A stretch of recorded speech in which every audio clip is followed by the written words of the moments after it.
This is one of the first stories I ever wrote when I started the Angora Chronicles. It's one I've carried with me for most of my life. I call this story My Dad and Melvin Had Been Lifelong Friends. Melvin Heine and my dad, Cecil Lewis, were just about as close as friends could get. They were at each other's house almost every morning for coffee, a good way to start the day.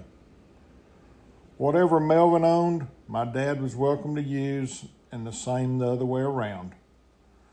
That generosity extended to Cecil's two sons as well. Melvin and his wife Merle never had children of their own.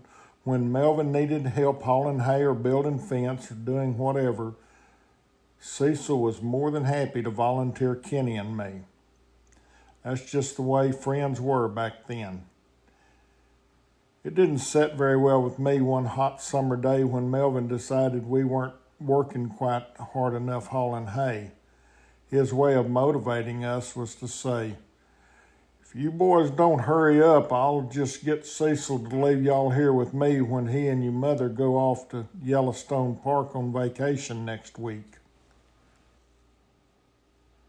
I'm not sure whether we worked any faster or not, but that remark sure didn't set very well with me. I was only about 14 years old. Looking back, I can see that Melvin was just trying to get us to work a little harder and a little faster. I sure didn't see that then. Melvin was actually one of the nicest, sweetest men you'd ever meet, but at that moment, I sure didn't see it that way. A couple of days later, we had our cattle penned up. After we'd finished working them, Cease told me, "Go over to Melvin's and borrow his portable cattle sprayer so we can spray these cows before we turn them out." Now, Melvin lived just a couple of miles down the road. When I pulled up, he happened to be standing out by a little log corn crib where he kept a sprayer. I told him what Daddy needed, and in his kindest, most polite possible way, he said, "Just back up here and I'll help you load it." As we swung it up onto the tailgate, he pointed and said, "See these little screws here? Be sure to tighten them after you run it a little while. They tend to loosen up after a bit." I answered, "Okay, I'll do that." As I was driving back toward our place, a certain thought came over me. I could hardly wait to get back to the pens. When I pulled up, Cease was standing right there. Without missing a beat, I said, "Melvin said, tell you we're welcome to borrow his equipment, but be sure and don't tear it up like we do every time we borrow something from him." Cease's eyes got real big. "He said what?" So I repeated it. Then he said, "Take that GD sprayer back and tell him to stick it straight up his, rear end." That's pretty much how Cecil Lewis talked when he got mad. I was more than happy to go back and deliver that message. When I pulled back up to Melvin's place, it hadn't been much over 10 minutes. He looked a little surprised. "Are y'all already finished spraying those cows?"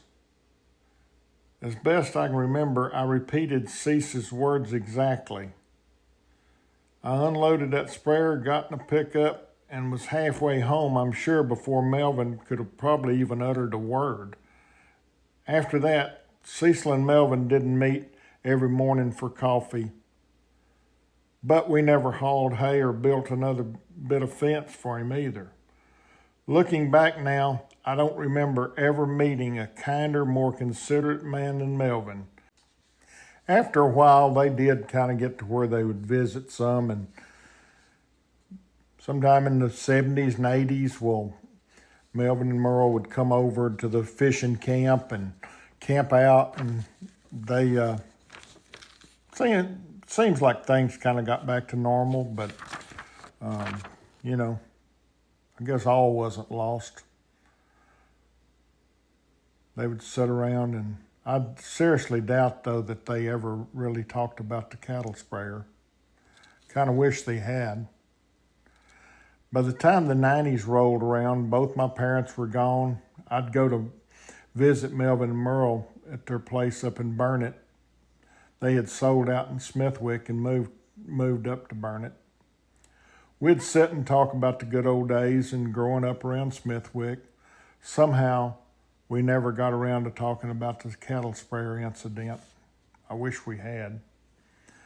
I continued to visit Merle several years after Melvin passed. They had both been such a big part of my childhood. As I look back now, I realize how sad it is when grown men let a misunderstanding go without ever talking about it. As a father of 5 sons, this story taught me something. Before making a grand judgment, make sure you know exactly what was said and exactly what was meant.